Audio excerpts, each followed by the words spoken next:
बिस्मिल्लाहिर्रहमानिर्रहीम। अस्सलाम वालेकुम वीवर्स, उम्मीद है आप सब लोग खैरियत से होंगे, ठीक ठाक होंगे। आज की मेरी रेसिपी है बीफ़ नहारी की। बीफ़ नहारी मसाला मैं आपको पहले से ही बनाना सिखा चुकी हूँ, आप मेरी वीडियोस में देख सकते हैं। उसी नहारी मसाले को यूज़ करते हुए मैंने आज नहारी बनाई है। बहुत ही लेस इंग्रेडिएंट से ये नहारी बनी है, क्योंकि अगर नहारी मसाला आपके पास तैयार है तो आप बहुत आसानी से ये नहारी बना लेंगे, झटपट तैयार हो जाएगी नहारी। नहारी मसाले का लिंक मैं ऊपर आई बटन में भी शेयर कर दूँगी, इसके अलावा मैं डिस्क्रिप्शन बॉक्स में भी दे दूँगी, आप वहाँ से भी चेक कर सकते हैं। तो नहारी मसाला ज़रूर ट्राई कीजिएगा और उससे ये नहारी बनाना तो बहुत ही आसान हो जाता है। तो आइए चलते हैं अपनी रेसिपी की तरफ और देखते हैं कितनी आसानी से और कितने लेस इंग्रेडिएंट्स से मैंने ये नहारी झटपट तैयार कर ली है। निहारी मसाला बनाने के लिए देखिए कितने कम अज्जा जो है वो हमने इस्तेमाल किए हैं। सबसे पहले तो मैटर करता है बीफ आप किस तरह का ले रहे हैं। वैसे निहारी में जो है वो बॉन्ग का बीफ बहुत अच्छा रहता है, लेकिन मैंने बॉन्ग का बीफ नहीं लिया, बल्कि मैंने मोटे मोटे जो है वो बोटे कटवा लिए थे, और ताकि बड़े बड़े रेशे जो हैं वो हमें अच्छे लगते हैं निहारी में।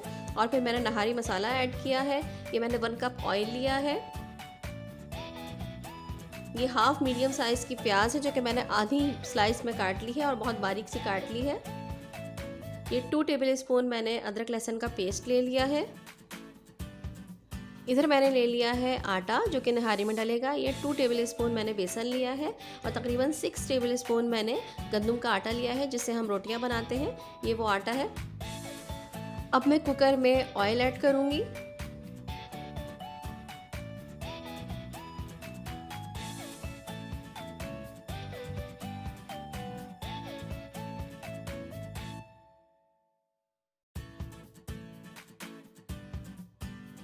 अब इसमें प्याज ऐड कर दूंगी जो कि मैंने बहुत बारीक काटी हुई थी।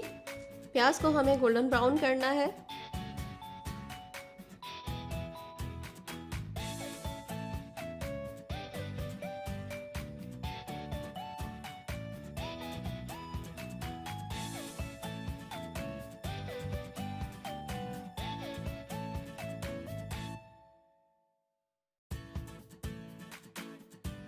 प्याज हमारी फ्राई हो रही है। जब तक प्याज हमारी फ्राई होगी हमें एक काम करना है कि हमें ये जो आटा हमने लिया था, आटा और बेसन, इसमें मैं पानी डालने के बाद इसको अच्छे तरीके से जो है वो इसका महलूल बना लूँगी, इसका मिक्सचर बना लूँगी और इसको साइड में रख देंगे। जब तक गोश्त हमारा गलेगा ये अच्छे तरीके से सेटल हो जाएगा। इससे जो है नहारी बहुत लेसदार बनती है। जब भी मैं नहारी बनाती हूँ तकरीबन 1-2 घंटे के लिए, जब तक गोश्त गल रहा है या इससे भी पहले, मैं इसको घोल कर रख लेती हूँ। इससे बहुत ही अच्छा टेक्स्चर नहारी का आता है।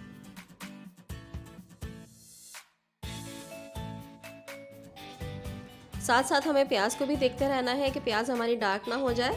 हमें सिर्फ प्याज को गोल्डन ब्राउन तक करना है।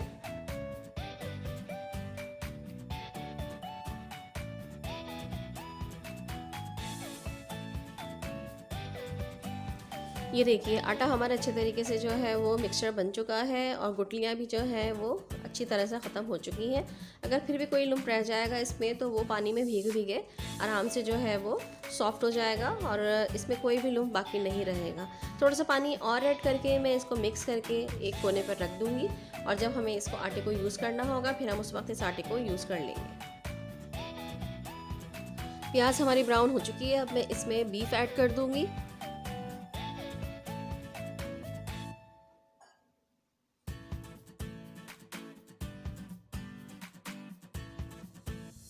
तमाम बीफ को ऐड करने के बाद हम बीफ को अच्छे तरीके से इसमें फ्राई करेंगे।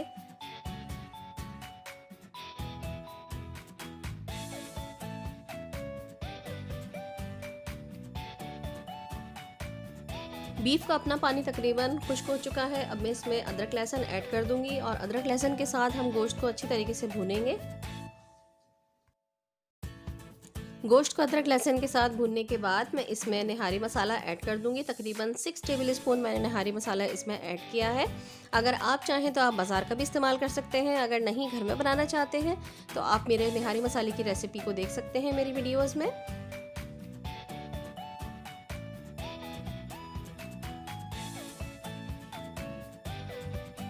निहारी मसाले में नॉर्मल जो है वो मैंने स्पाइसेस यूज़ की हैं। अगर आप चाहें तो इसमें लाल मिर्च 1 टीस्पून या अपने हिसाब के मुताबिक और ज़्यादा ऐड कर सकते हैं। अगर आपको ज़्यादा तेज़ निहारी पसंद है तो आप इसमें लाल मिर्ची पिसी हुई ऐड कर सकते हैं।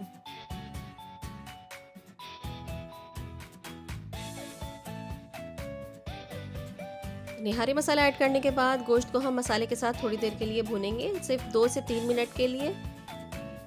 इसमें तकरीबन मैंने 3 to 4 टेबलस्पून पानी ऐड किया था ताकि हमारा मसाला एकदम से जले नहीं। अब मैं मसाले के साथ गोश्त को भूनूंगी थोड़ी देर के लिए।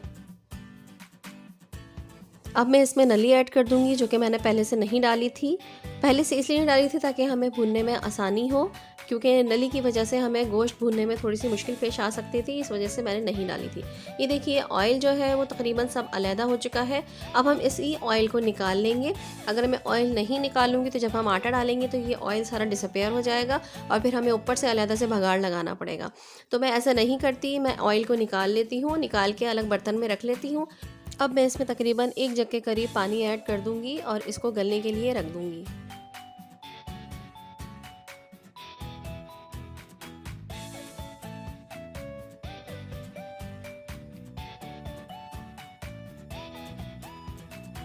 क्योंकि मैं गोश्त को कुकर में गला रही हूँ इसलिए मुझे 20 से 25 मिनट लगेंगे, लेकिन अगर आप नॉर्मल देगचे में पका रहे हैं गोश्त तो तकरीबन 1 घंटा, पौन घंटा या फिर सवा घंटे में आपका गोश्त गल जाएगा।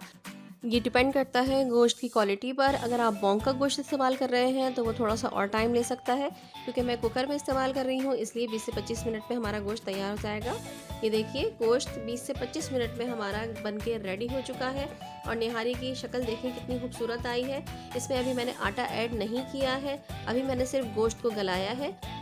अब मैंने जो पहले से आटा घोल के रखा हुआ था ताकि आटा हमारा जो है वो अच्छे तरीके से घुल जाए और हमारी निहारी में बहुत लेसदार सा लुक आ जाए, तो अब मैं थोड़ा थोड़ा करके इसमें आटा ऐड करूँगी। पहले हम निहारी में बॉयल आने का इंतज़ार कर लेंगे और फिर मैं इसमें थोड़ा थोड़ा सा आटा ऐड कर लूँगी और ध्यान रहे कि चमचा हमें चलाते रहना है। ये देखिए आटा मैंने ऐड कर लिया है।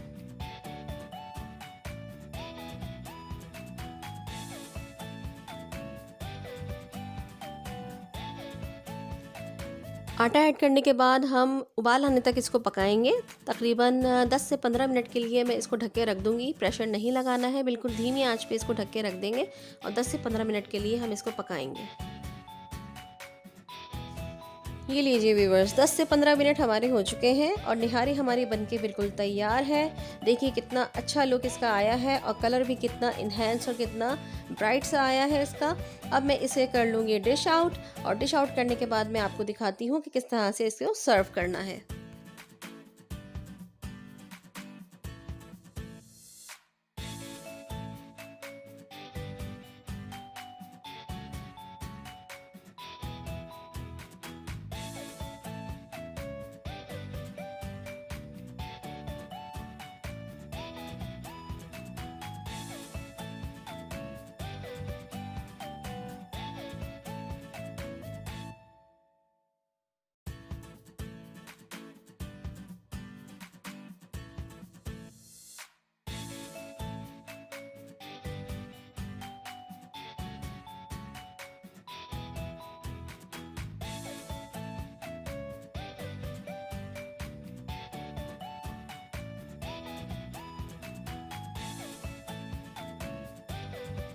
निहारी को डिश में निकालने के बाद जो हमने ऑयल इसका निकाल लिया था, अब हम ऊपर से वो डालेंगे।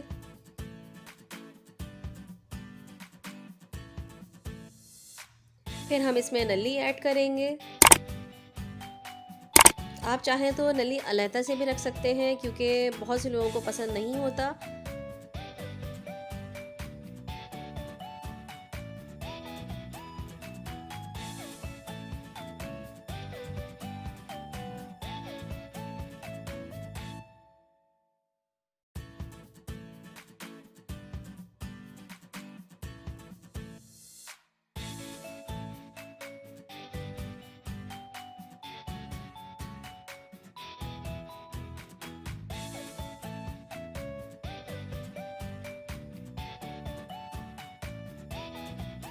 इन द लास्ट इसे अदरक, हरी मिर्च और हरे धनिए से गार्निश करेंगे और इसे प्रेजेंट कर देंगे।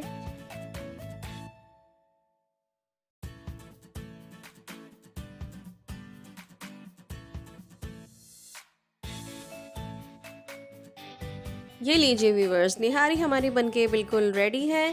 अब आप इसे गार्निशिंग के साथ सर्व कीजिए और इसे नान के साथ प्रेजेंट कीजिए। इंशाल्लाह ताला आपको मेरी ये रेसिपी बहुत पसंद आएगी।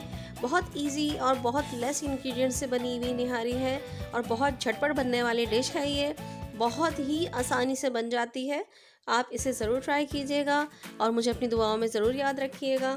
इंशाल्लाह ताला नेक्स्ट रेसिपी के साथ फिर हाज़िर होंगी।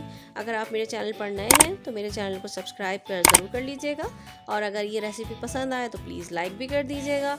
इंशाल्लाह ताला फिर मिलते हैं। जब तक के लिए नूर को इजाज़त दीजिए। अल्लाह हाफ़िज़, अल्लाह निगहबान।